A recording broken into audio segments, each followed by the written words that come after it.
අපේ ගෙදරට ආවයි කොහොමත් වැඩි වෙලාවක් ඉන්නේ සකුනි. මොකද මధుරු මුන්ට මං කරන්නේ නැති දෙයක් නෑ. ඒත් බලන්නකෝ මුන්ගෙන් මට බේරිල්ලක් නෑ. අම්මේ මధుරු මෙතනට කිතුවා. අනේ චාමර අපේ ගෙදරත් ඉස්සර මේ වගේමයි මොනම කරත් මధుරුවන්ගෙන් බේරෙන්න බෑ. ඉතින් අපි පිරිසිදු හිටියත් අහල පහල මිනිස්සු පිරිසිදු ඉන්නත් එපෙයි.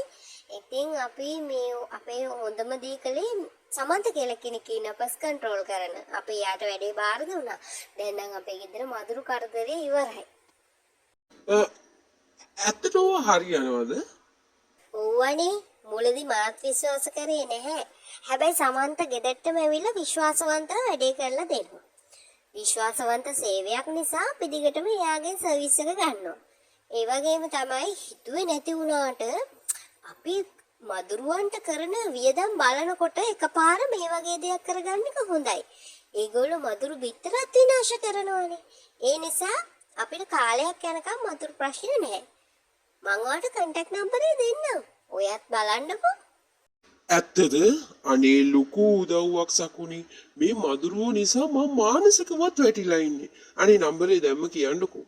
හරි මං නම්බරේ දාන්නම්. ඔන්න මේ ගෙදර මధుරුවන්ටත් සමන්ත තිත තියයි.